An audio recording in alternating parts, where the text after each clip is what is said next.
Hello, everyone. This is Bobby C. with Anonymous Addiction, and this is my truth about AA.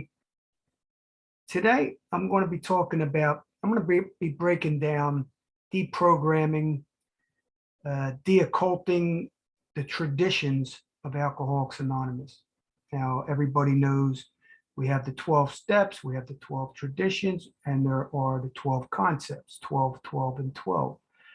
Some people will say, well, what do I have to think about the 12 traditions for? You know, I don't even go to tradition meetings. I don't really care about the traditions. Well, I would say to the members, it's your society that you became a member of. So I would imagine it's your responsibility to check out for the society that you joined and the society that you're embodying and passing on a message to other people about. So I would say it's your responsibility to really know what society, what Alcoholics Anonymous is all about. And I'm going to start breaking down tradition one, first tradition. Now in the big book, it has a short version and it has a longer version. And then in the 12 and 12, when you go to a tradition meeting, there's the breakdown in a long version with pages, maybe 4 or 5 pages. It breaks down the traditions. And that came out 17 years after Bill and Bob met and started this Alcoholics Anonymous hierarchy pyramid scheme. That's what it is, actually. Tradition one, our common welfare should come first. Personal recovery depends upon AA unity. Now, just by reading that, you know, that's okay. That sounds great. There's no big deal with that, you know. So somebody's going to read the short version in the big book, and they don't have a problem with it. Now, if you read the long version, the long form, it says each member of Alcoholics Anonymous is but a small part of a great whole. AA must continue to live. Now, here's a must. Now, in here it says there's no must. Well, here's one right here. AA must continue to live, or most of us will surely die. That's a strong claim. Now, this is your organization. This is the society that you became a member. When you walk in there and say, my name is whatever, I am an alcoholic, and you declare yourself a member. Hence, our common welfare comes first, but individual welfare follows closely afterwards. Yeah, afterwards. Okay. You know, that in itself, the group must come first, lest surely we shall always all die. You know, in brainwashing, let me go to group think. You know, group thinking. It's a model of thinking in which individual members of a small cohesive group tend to accept a viewpoint or conclusion that represents a perceived group censorship, which is group conscious. That's what group conscious is all about. It's the censorship. And actually, it's the censorship that is the controlling minority. When you go into step meetings, or you go into any meeting, I don't care what meeting around the world you go into, you're going to find if there's 13, 15 people there, you're going to find 5 of them, the controlling minority that controls the agenda, sets the tone, gives the positiveness, talks great about the program, never criticizes, always looks up to the leaders, which is, you know, the cult mentality leaders. So group that represents the perceived group consensus, whether or not the group member believes it or it to be valid or correct or optimal. Groupthink reduces the efficiency of collective problem solving within the group. Now that's just, look up, go Google groupthink, group tank. A lot of, in brainwashing techniques, you can look all this up online. Group identity. Identity has to be collective. That's part of the brainwashing techniques of cults. Group identity. You have to identify with the group. Forget you loss of identity. Demanding, submissive, establishing the idea of group thought. They're always establishing group conscious, group thought, and controlling your attention. In the 12 and 12, it reads, our common welfare should come first. Personal recovery depends on AA unity. Now it sounds, that sounds good, but go to a tradition meeting and read the whole thing.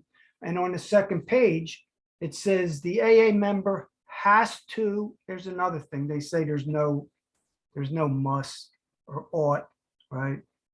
The AA member has to conform to the principles of recovery.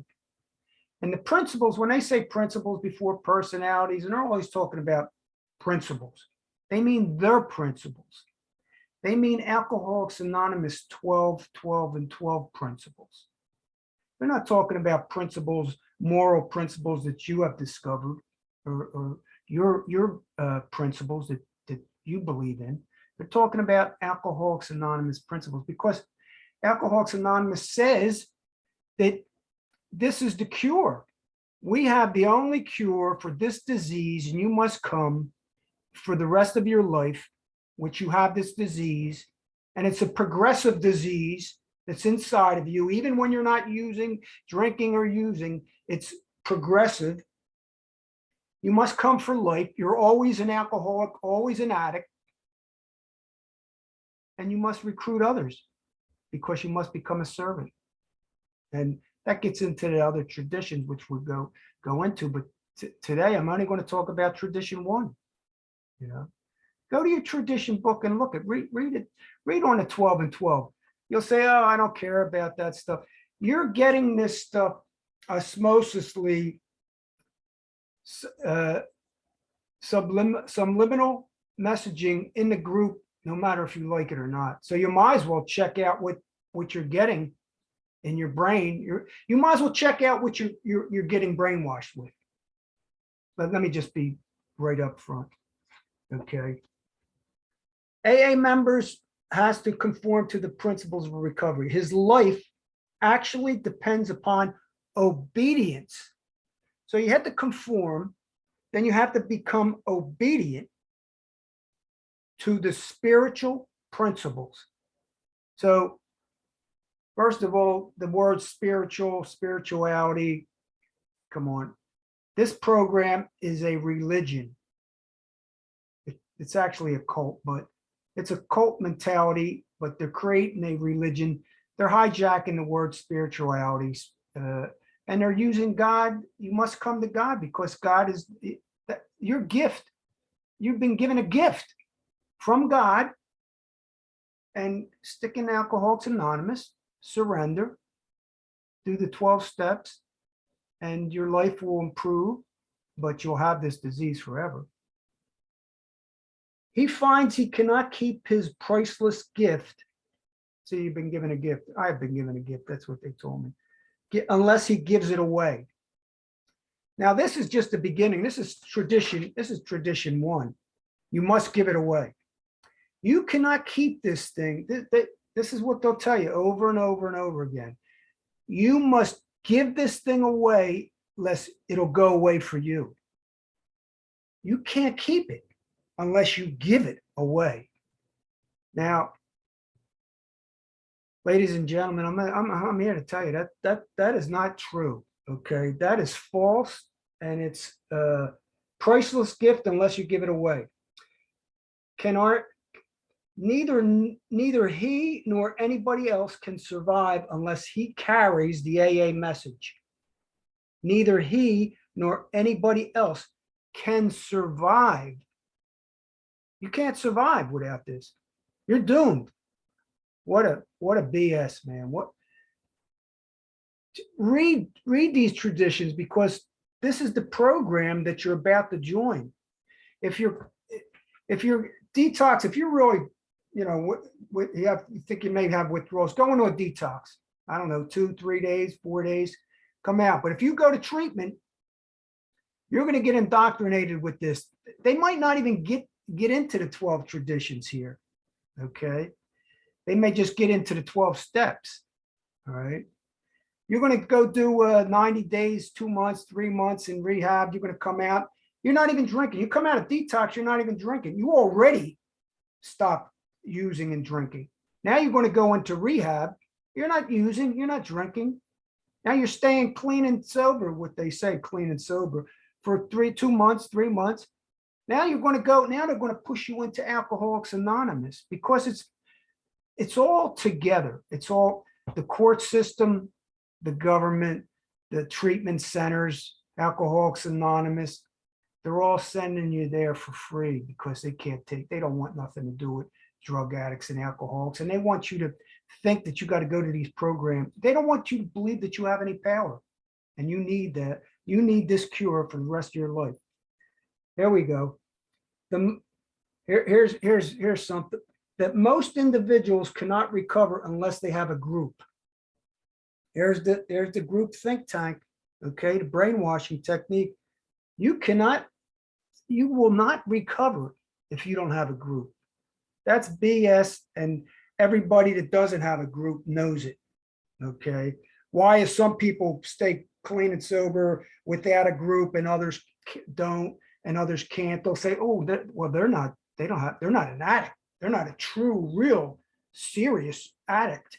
You know, they might just have some problems. No, ladies and gentlemen, no. People are there's millions of people that are staying, aren't drinking or drugging. They're abstinents without a group. Okay, and then some of them continue after learning a lot of different cognitive behavioral methods and different types of mindfulness and different types of practices. There's people that go on after a while and become moderate drinkers. Me personally, I believe in abstinence because it's easier. I don't believe in taking a pill so I can drink 1 or 2 drinks like the Sinclair method, even though that's good. If people want to do that, because it's part of a harm reduction system anyhow. Okay, so it's reducing the harm, which I buy that. I agree with that. And if you're doing it, that's great. You know, whatever way you're going, but you don't have to do this for life. Believe me, you could come in, get some education, get some CBT, REBT, whatever. You can learn all kinds of different things, and you can just live a productive life without celebrating every day that you didn't drink or drug. I mean, that alone is, I can't figure that. I can figure it out. We'll talk about that in another podcast. Most individuals cannot recover unless there is a group. Realization dawns that he is but a small part of a great whole, that no personal sacrifice. Now listen, these are the things that you're going to hear over and over. I don't care if you think you're hearing it or not. You're hearing this stuff at step meetings and regular meetings every day, everywhere, around the world, all over the place. Okay, every meeting you'll go into, this is the message you're hearing, that no personal sacrifice is too great for preservation of the fellowship. You can't have enough. You got to sacrifice. You got to be a servant. You got to become a servant to the cult mentality of Alcoholics Anonymous. Bow down to the gods, to the authority. You got to conform. You must obey. It doesn't sound good when it's coming from me, does it? No. But go into a tradition meeting, go into a step meeting, I don't care where you go. They will, the controlling minority will make it sound so beautiful.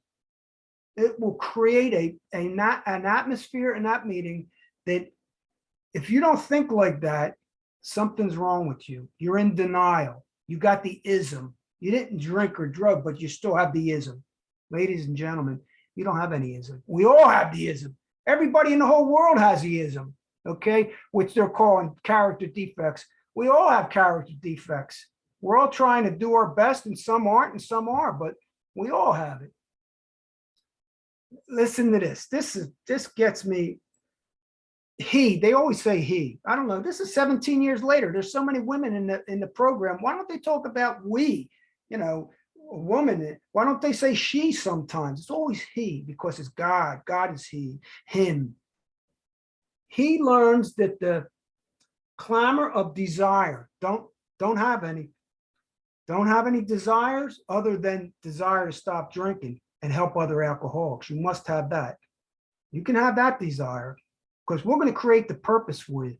We're going to create your main purpose, your primary purpose. We're going to give you an identity. You're an alcoholic, you're an addict.